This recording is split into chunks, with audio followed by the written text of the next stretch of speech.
Hello student, welcome to my YouTube channel Rohit Academy. Student, आज हम इस वीडियो में आप लोगों को बताएंगे कक्षा 10 का आप लोगों का बिल्कुल वायरल पेपर आप लोगों को लेकर के आए हूँ 2024 के लिए, यानी कि कल के लिए। किसके लिए? 22 फरवरी के लिए। कल आप लोग कल जाकर के पेपर पे छाप दीजिएगा, इसी में से क्वेश्चन आएगा। और हाँ, 70 में 70 नंबर कंप्लीट करा देंगे, यानी कि एक एक क्वेश्चन का आंसर बताएंगे। जल्दी देख लीजिए आप लोग संपूर्ण तरीके से, पूरा आप लोग वीडियो अंत तक जरूर देखिएगा। चलिए बिना देरी के शुरू करते हैं, अपने क्वेश्चन पर आते हैं और उसका आंसर बताते हैं। एंड आप लोगों को एक एक क्वेश्चन ध्यानपूर्वक से समझिएगा, ठीक। कम समय में आप लोगों को अधिक समझाएंगे और आप लोगों को अच्छे से 70 में 70 नंबर कंप्लीट जरूर कराएंगे, ठीक। चलिए बिना देरी को शुरू करते हैं। और देखिए यहाँ पर हमारा खंड का स्टार्ट होता है इस प्रकार से। आप लोग के भी पेपर में आएगा, खंड का आएगा जिसमें से 20 MCQ रहेंगे, यानी कि मल्टीपल चॉइस आंसर बहुविकल्पीय प्रश्न रहेंगे। इसमें पहला क्वेश्चन दिया गया कि शुक्ल युग की कला अवधि है, यानी कि शुक्ल युग की समय सीमा क्या मानी जाती है। तो इसका जो राइट आंसर हो जाएगा 1919 ईस्वी से लेकर से 1938 ईस्वी तक मानी जाती है, यानी कि का वाला हमारा ऑप्शन सही हो जाएगा। फिर अगला क्वेश्चन देखिए क्या दिया गया, 77 युग के प्रमुख कवि का नाम है। तो 77 युग के प्रमुख कवि का नाम राजधानी सिंह दिनकर है, यानी कि का वाला हमारा ऑप्शन सही हो जाएगा। फिर अगला क्वेश्चन देखिए क्या दिया गया कि भगवत शरण उपाध्याय द्वारा रचित निबंध कौन सा है, यानी कि भगवत शरण उपाध्याय द्वारा रचित निबंध कौन सा, हमें यह बताना है। तो तीसरे का जो सही आंसर हो जाएगा का वाला ऑप्शन राइट हो जाएगा, ठूठा आम हो जाएगा, यानी कि ये हमारा का वाला ऑप्शन राइट हो जाएगा। फिर अगला क्वेश्चन दिया गया चौथा वाला, रस मीमांसा के लेखक है, यानी कि रस मीमांसा के लेखक कौन है। तो आचार्य रामचंद्र शुक्ल जी हैं, यानी कि का वाला हमारा ऑप्शन सही हो जाएगा। फिर अगला क्वेश्चन दिया गया कि शुक्ल युग के प्रमुख इतिहासकार हैं, यानी कि शुक्ल युग के प्रमुख इतिहासकार कौन है, हमें यह बताना है। तो इसका जो सही आंसर हो जाएगा घा वाला ऑप्शन राइट हो जाएगा। देखिए शुक्ल युग के जो प्रमुख इतिहासकार है इसमें नहीं दिया गया है, तो यही हमारा घा वाला ऑप्शन राइट हो जाएगा, ठीक है। फिर अगला क्वेश्चन चलिए देख लेते हैं जो इसका राइट आंसर हो जाएगा घा वाला। फिर अगला क्वेश्चन 6 वाला दिया गया है कि निम्न में से आधुनिक काल की विशेषताएं कौन सी है, यानी कि निम्न में से आधुनिक काल की विशेषताएं कौन कौन सी हैं। तो इसका जो सही आंसर हो जाएगा 6 का राइट आंसर घा वाला ऑप्शन सही हो जाएगा, मुक्तक काव्य की प्रमुखता, यानी कि यही घा वाला ऑप्शन हमारा सही हो जाएगा। फिर अगला क्वेश्चन 7वां दिया गया है कि साकेत महाकाव्य की रचना किसने की है, यानी कि जो साकेत है उसके महाकाव्य की रचना किसने की, हमें यह बताना है। तो मैत्रेय शरण गुप्त जी ने की है, यानी कि का वाला हमारा ऑप्शन सही हो जाएगा। फिर अगला क्वेश्चन 8वां वाला दिया गया है कि प्रगतिवादी युग के दो प्रवृत्तियां, यानी कि विशेषताएं कौन सी है, यानी कि कौन सी, हमें यह बताना। तो इसका जो राइट आंसर हो जाएगा घा वाला ऑप्शन राइट हो जाएगा, विद्रोह एक एवं क्रांति की भावना, यानी कि हमारा घा वाला ऑप्शन सही हो जाएगा। फिर अगला क्वेश्चन दिया गया है निम्न में से रीतकाल के प्रमुख दो कवि कौन कौन से हैं, यानी कि इनमें से यानी कि दो प्रमुख कवि कौन कौन से हैं। तो इसका जो राइट आंसर हो जाएगा कौन सा होगा, 9वें का जो सही आंसर हो जाएगा घा वाला ऑप्शन राइट हो जाएगा, सूरदास जी हैं, ठीक है। फिर अगला क्वेश्चन देख लेते हैं ललित ललाम के रचयिता, यानी कि ललित ललाम के रचयिता कौन है, मैं ये बताना। तो इसका जो सही आंसर हो जाएगा मतिराम, खा वाला ऑप्शन हमारा इज राइट आंसर, ठीक।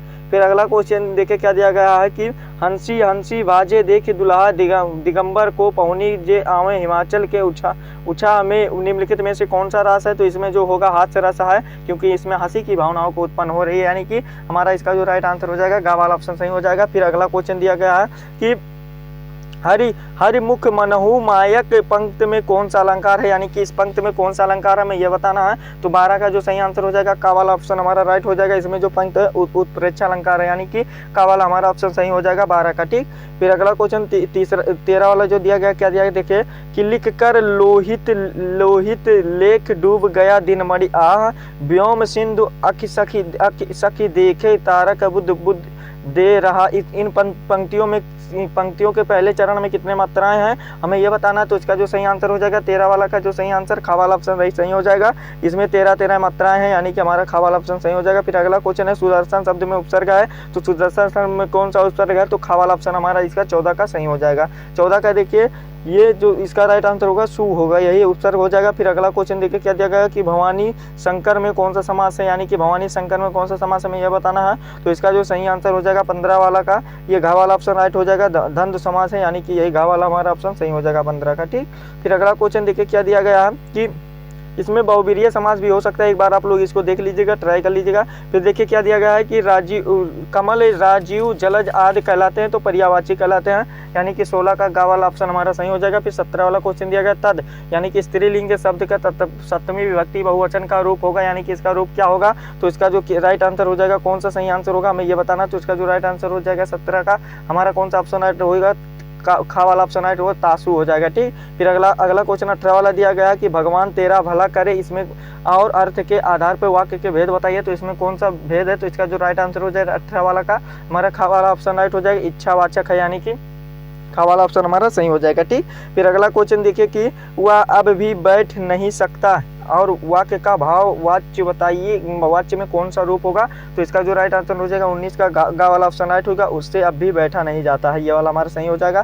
फिर अगला क्वेश्चन 20 वाला जो दिया गया, देखिए क्या दिया गया है, निम्नलिखित प्रत्येक का अपना महत्व के पद को परिचय बताइए, ये बताना है। तो इसका जो राइट आंसर होगा हो जाएगा यही गा वाला ऑप्शन राइट हो जाएगा। ठीक, इस प्रकार से बाबू 20 नंबर आप लोग का एमसीक्यू में कंप्लीट होगा और आगे भी आप लोग कंप्लीट कर लो। देखो क्या क्या दिया गया है यहाँ पर, देखिए खंड बा यहाँ से हमारा स्टार्ट होता है, जो कि 49% दिए गए। 21 वाला क्वेश्चन दिया गया, निम्नलिखित गद्यांश पर में से किसी एक के नीचे दिए गए प्रश्नों का उत्तर देना। 6 नंबर का क्वेश्चन है, सेम इसी पैटर्न पर आप लोग का भी क्वेश्चन आएगा। देखिए क्या दिया गया, दूसरी बात जो संबंध में विचारणिक है और यह बताना है, यानी कि ये कहाँ से हुई, बधी हुई है, यानी कि जातियाँ आपस में बधी हुई हैं। तो ये वाला देखिए कहाँ से लिया गया, 6 नंबर का क्वेश्चन है। तो नीचे क्वेश्चन दिया गया, संदर्भ इसका बता दीजिएगा और रेखांकित अंश की व्याख्या कर दीजिएगा।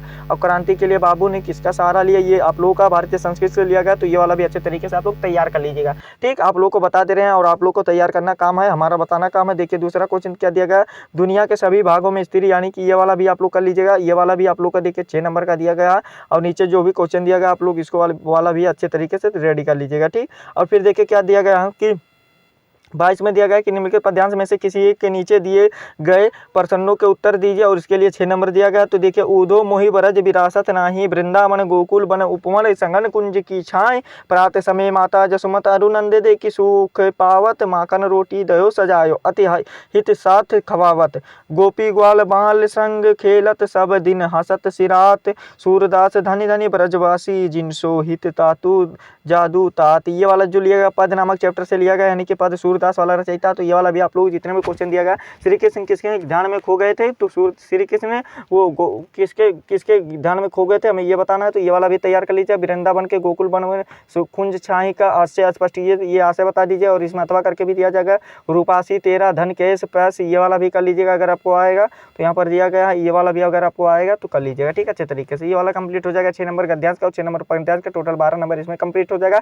और जीवन परिचय में भी 5 नंबर आप लोग का कंप्लीट हो जाएगा। देखिए आचार्य रामचंद्र शुक्ल का और जयशंकर प्रसाद जी का याद कर लीजिएगा, बोर्ड एग्जाम में भी यही आएंगे। ठीक, गारंटी लेते हैं ये वाला भी आएगा। और फिर अगला क्वेश्चन इसमें क्या दिया गया है कल, और देखिए सूरदास का और गोस्वामी तुलसीदास इसमें नहीं दिए गए, तो उनका बाबू याद कर लीजिएगा। 5 नंबर ये देकर जाएंगे और लेकर नहीं जाएंगे। ठीक, फिर अगला क्वेश्चन देखिए क्या दिया गया है यहाँ पर कि संस्कृत पद्यांश पर किसी एक का संदर्भ सहित हिंदी में अनुवाद कीजिए। तो हिंदी में अनुवाद करना है, इसके लिए हमें 5 नंबर दिया गया। तो ये वाला दिया गया एक, और देखिए यहाँ पर सभी लिख दिया गया। अगर आपको ऊपर वाला नहीं आ रहा, बड़ा दिख रहा है, तो नीचे वाला भी कर सकते हैं। ये संस्कृत वाला भी दिया गया, तो आप लोग कर लीजिएगा किसी एक को और आप लोग अपना कितना नंबर 5 नंबर कंप्लीट कर लीजिएगा। ठीक, फिर अगला क्वेश्चन देखिए क्या दिया गया, यहाँ पर खा वाला दिया गया, निम्नलिखित संस्कृत पद्यांश में से किसी एक का संदर्भ सहित हिंदी में अनुवाद कीजिए। अब इसके लिए 5 नंबर दिया गया। तो ये वाला सर्वभौमते सुखम वाला, ये वाला भी कर सकते हैं, जीवन सूत्राणी वाला, और ये मरणम वाला भी दिया गया अथवा करके। तो आप लोग को जो समझ में आएगा कर लीजिएगा अच्छे तरीके से। आप लोग का इसमें भी 5 10 नंबर कंप्लीट हो जाएगा, संस्कृत में भी। ठीक, फिर यहाँ पर देखिए 2 प्रश्नों का उत्तर देना है, जिसके लिए हमें 2 नंबर दिया जाएगा। यहाँ ये वाला भी आप लोग अच्छे तरीके से तैयार कर लीजिएगा। और चंद्रशेखर का आशित ये वाला तैयार कर लीजिएगा। और भी जितने क्वेश्चन इंपॉर्टेंट है उसको अच्छे तरीके से तैयार कर लीजिए, लेकिन जितना बता रहे हैं उसको भी आप लोग तैयार करके जाइएगा।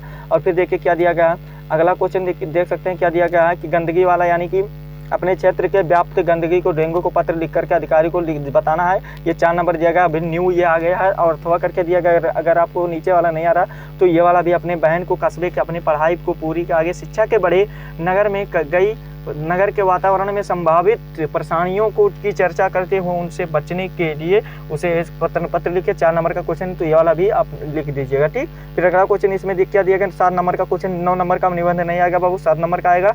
और देखिए इसमें आप लोग को आज़ादी का महत्व दिया गया, विज्ञान और वरदान और वन महोत्सव दिया गया है। इसी प्रकार से आप लोग तैयार कर लीजिएगा, 2-3 तैयार कर लीजिएगा। और जनसंख्या वृद्धि को भी तैयार कर लीजिएगा, और पर्यावरण प्रदूषण पर, और मेरा प्रिय कवि, ये सभी आप लोग मेरा प्रिय कवि ये वाला भी तैयार कर लीजिएगा। ठीक, और खंड का भी देख सकते हैं 3 नंबर का, जो आप लोग का जनपद में होगा उसको अच्छे तरीके से आप लोग रट करके जाइएगा और 3 नंबर इसको तैयार करके आइएगा। ठीक, ये वाला भी कंप्लीट हो जाएगा। आप लोगों का सभी दिया गया, जो आप लोग के जनपद में होगा उसको अच्छे तरीके से रेडी कर लेना, तैयार कर लेना।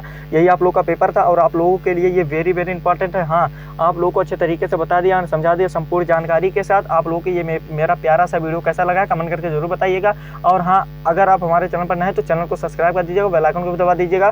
और इस वीडियो को क्लास 10th के जितने भी स्टूडेंट हैं उनके पास अधिक से अधिक जरूर शेयर करके पहुँचा दीजिएगा, अधिक से अधिक शेयर कर दीजिएगा, ताकि वो भी देख सकें और पेपर में ऐसे ही क्वेश्चन आए तो छाप दे तैयारी करके। ठीक, चलिए आप लोगों से मिलते हैं नेक्स्ट वीडियो में नेक्स्ट टॉपिक के साथ। तब तक के लिए जय हिंद, जय भारत, वंदे मातरम।